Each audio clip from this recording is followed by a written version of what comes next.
Kausa Hakim Ajmal hospital को लेकर हाल ही में कई गंभीर शिकायतें सामने आई थी। रोगी और उनके परिवार का कहना था कि डिस्चार्ज के बाद उन्हें मेडिकल रिपोर्ट्स उपलब्ध नहीं कराई जा रही थी। इसके अलावा जो डॉक्यूमेंट्स दिए जा रहे थे उन पर हॉस्पिटल की पहचान या ऑफिशियल मार्किंग भी मौजूद नहीं थी। इन परेशानियों को देखते हुए मोहम्मद यूसुफ खान जी ने इस मामले में आधिकारिक शिकायत दर्ज करते हुए आंदोलन का अल्टीमेटम दिया था। बाद में हॉस्पिटल प्रशासन, प्लैटिनम मैनेजमेंट और प्रोजेक्ट हेड द्वारा उनसे संवाद किया गया, जिसमें ये आश्वासन दिया गया कि उनकी सभी मांगे पूरी कर दी गई है। इस आश्वासन के बाद मोहम्मद यूसुफ खान जी ने प्रस्तावित आंदोलन को वापस लेने का निर्णय लिया। बेबाक बातें, ताज़ा खबरें, तिखे बोल न्यूज, सच तिखा और साफ। आपको बता दें फिलहाल हम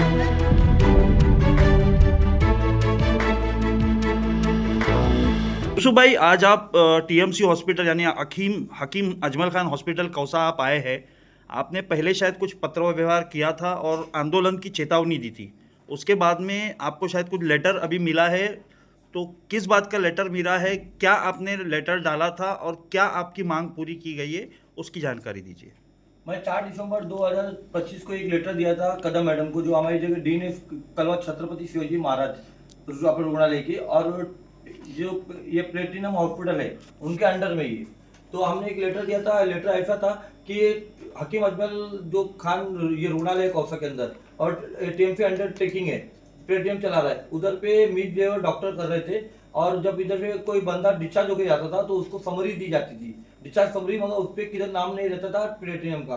तो इस वजह से हमारे जो एक भाई थे वो डिस्चार्ज होकर जाने के बाद में उनको नौकरी से हाथ धोना पड़ा, क्योंकि उधर पे किधर प्लेटिनम का नाम और निशान नहीं था डिस्चार्ज पेपर से। और एक लेडीज को मैं इधर लाया था 1:30 बजे कि उसका इलाज कराने के लिए, और इधर पे डॉक्टर मुजाहिद उनका ड्यूटी था, और डॉक्टर मुजाहिद उससे मिसबिहेवियर किए, उनका जो भी ट्रीटमेंट नहीं किया, और उनको एक सादे से क्लिनिक में जैसे आपको दवा लिखी जाती है, क्लिनिक का डॉक्टर ना स्टाफ था ना कुछ था, बोले जाके ये ले लीजिए, आप दवा बाहर से लीजिए उनका चेकअप करने के बाद में। जबकि मैं बोला सर दवा यहाँ से क्यों नहीं देता, बोले हमारा को ठाणे महानगर पालिका ने अभी बंद हो गया मेडिकल, आप बाहर से मेडिकल से लीजिए, जबकि इमरजेंसी में सब होना चाहिए था।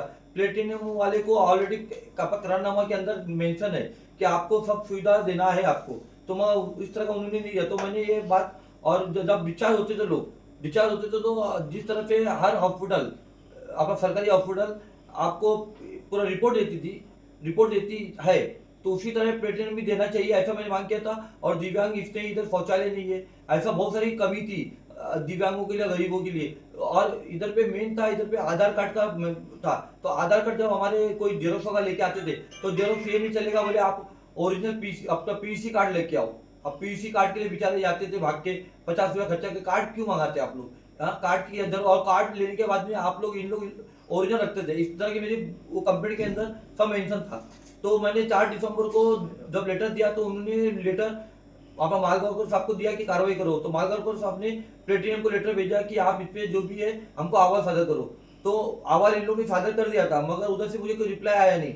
मैं फिर 20 अप्रैल 2026 को एक लेटर दिया, उसमें अल्टीमेटम दिया कि आपने 3 दिन में नहीं किया तो 3 दिन के बाद, मतलब गुरुवार को अपना 24 तारीख को मैं इधर धरना प्रदर्शन करूंगा।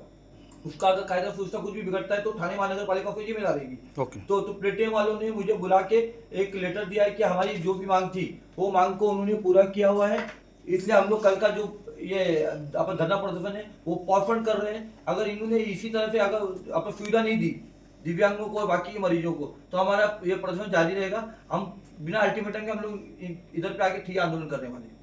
तो अभी आप संतुष्ट है इस पत्र व्यवहार से कि आपको लगता है कि आपकी सभी मांगे पूरी हो चुकी है? अभी पेपर में तो लिख रहा है ना? उसके बाद में कल से मेरा इधर पे एक अपना विजिट भी होगा, कल मेरे आदमी लोग आके जाएंगे। अगर मिस बिहेवियर दिखा तो हम लोग उनको अल्टीमेटम नहीं देंगे, ना किसी को पत्र व्यवहार करेंगे, हम यहाँ सीधा ठिया पे बैठेंगे, ठिया आंदोलन करेंगे। मैम, आप हॉस्पिटल के प्रोजेक्ट हेड हैं। यहाँ पर जो मांगे यूसुफ खान जी द्वारा की गई थी वो पेपर में तो दिख रही है, बट जो मांगे थी जैसे दवाइयाँ मिलना और भी कई अन्य मांग, तो वो स्टार्ट कर दिया आप लोगों ने? जी बिल्कुल, यूसुफ सर की तरफ से जो भी हमारे पास कंप्लेन लेटर आए थे रिलेटेड टू सर्विस, जहाँ लैक्स थे उन सभी को हमने रेक्टिफाई किया है सर की डिमांड के बाद, जिससे हमें रिस्पांस भी काफ़ी अच्छा मिल रहा है। एज़ फार एज ओपीडी की मेडिसिन का कंसर्न है, अगर रात में ओपीडी मेडिसिन नहीं अवेलेबल रहती है तो हमारे पास कैजुअलिटी में पूरा स्टॉक रहता है, जिससे हम पेशेंट का लाइफ सेविंग इलाज कर सकते हैं, पेशेंट को फर्स्ट एड दे सकते हैं। फर्स्ट एड देने के बाद ही अगर पेशेंट एडमिसिबल नहीं है तो हम उसे रेफर करते हैं, अदरवाइज हम पेशेंट को यहाँ पे एडमिट करके उसको दुरुस्त करते हैं। और सर मैम जो रिपोर्ट्स का इशू था कि रिपोर्ट्स नहीं दी जाती तो अब से दी जाएगी रिपोर्ट्स जी पेशेंट? बिल्कुल, हम उस चीज़ का ख्याल रखेंगे कि जो पेशेंट्स की रिपोर्ट से जो उनका एक बेसिक अधिकार है वो उन्हें मिले और उसके लिए उन्हें परेशान ना होना पड़े। और मैम एक चीज़ हमेशा देखी जाती है इस हॉस्पिटल में कि डॉक्टर्स पेशेंट्स के साथ मिसबिहेव करते हुए नजर आते हैं, तो उसके लिए आपका हॉस्पिटल क्या करने वाला है? क्योंकि इनकी कंप्लेन में भी डॉक्टर मुजाहिद का नाम मेंशन था, तो क्या करने वाले हैं? हम बाकायदा उनके ऊपर पेनल्टी एक्शन लेते हैं, उन्हें वार्निंग इशू की जाती है। बट देखिए कैसा है, वो भी हमारे पास एम्प्लॉई है तो हमें भी उनको नियम अनुसार ही वार्निंग देना है। 3 वार्निंग देने के बाद ही हम उन पे एक्शन ले सकते हैं।